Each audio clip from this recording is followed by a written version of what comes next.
Hello, I'm Maury Wright, Editorial Director of EDN Magazine, and I'd like to welcome you to a video presentation of an EDN design idea.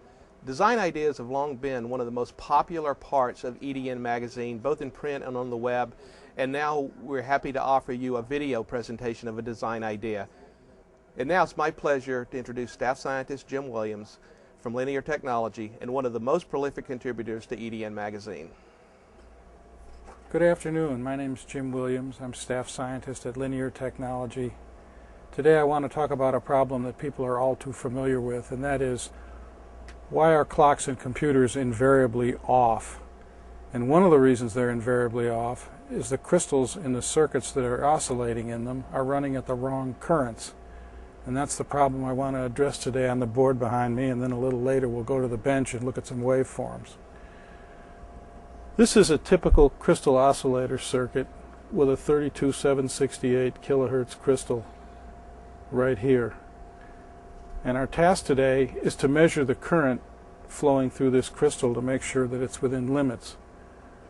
A problem with doing this is because these are extremely low power crystals, on the order of a microamp allowable full-scale current, you can't introduce any substantial capacitance in the measurement. Less than a puff is preferable. So the problem boils down to how do we accurately measure the current in this crystal without introducing excessive capacitance due to the measurement. The answer to our problem is to use a closed core current probe, in this case a Tektronix CT1 with a scale factor of 5 millivolts per milliamp, which translates down to 5 microvolts per microamp. That's all we've got for signal. So we've got our test circuit set up here. We measure the current with the current probe.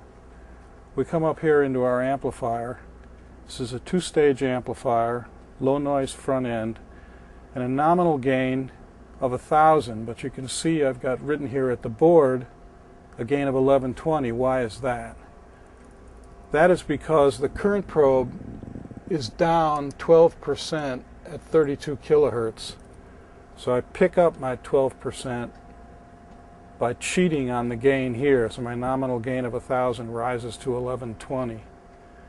So that provides me the gain boost I need to effectively flatten this curve on the transformer out to 32 kilohertz. We were a little nervous about doing that, but we checked by running a calibrated current through this thing, just 1/10 of a volt through 100k ohms through the CT1, and it proved that the scheme worked very nicely. We take an additional gain of 200 after this for a total nominal gain of 200,000, 224,000 actually, because of our 12% correction. And we get our rough signal out here, where approximately 1 volt peak to peak equals 1 microamp crystal current. Up to this point, the entire gain chain is broadband. Now what I want to do is I want to take advantage of the fact that I'm operating at one frequency and one frequency only and narrow band the amplifier. To do that, we run through this 1563-2 bandpass filter centered at 32.7 kilohertz. The slopes are very steep on this. There's approximately 20 dB attenuation either side of 32 kilohertz. What that does is it just kills the noise in the measurement for us. The gain of this at the peak of the bandpass is unity.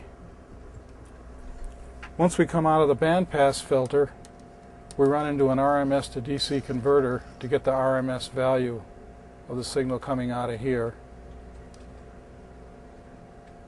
And that drops out of this last amplifier with a scale factor of 0 to 1 volt equals 0 to 1 microamp RMS. We're shooting for an overall accuracy of 3 or 4% in the measurement, and the way to make sure that we get it is to once again come back here, stick our 10th volt through 100k through the CT1, turn this off. So now we're sticking a known current through here of a microamp. and adjust the gain at this stage for exactly this scale factor. And again, we can get away with that because we're only running at one frequency, and there's no harmonic that the current probe is subjected to, so I can get away with this gain boost down in here because I'm so narrow banded. Now let's take a look at some waveforms. Okay, we're here at the bench. Let's take a look at the breadboard and correlate it to some waveforms on the oscilloscope. This section here is the crystal oscillator. Right there is the crystal. Here's the Tektronix CT1 current probe feeding its signal, measuring current from the crystal. These are the first two stages of the amplifier. This waveform here is the square wave coming out of the crystal oscillator. These are the second two stages here. You'll notice there's a shield between the crystal oscillator and the high gain stages here to prevent the square wave harmonic from getting into the amplifier and disturbing our measurement. This is the bandpass filter, and this last green board out here on the end is the RMS converter. This signal here is what comes out of the end of the gain chain before we go into the bandpass filter. That's the crystal current, and the peaks here are differentiated response of the crystal holder itself and various shunt paths across the crystal. This is the output of the bandpass filter, which is sinusoidal. And we're reading, if we read that with the RMS to DC converter out here, we're reading 485 nanoamps in this case. If I change the drive to the crystal downward, I can get down to about 100 nanoamps at minimum crystal current, and then upwards towards about 830 nanoamps at the top. So there's clearly a direct change between how hard I hit the crystal and how much current's going through it.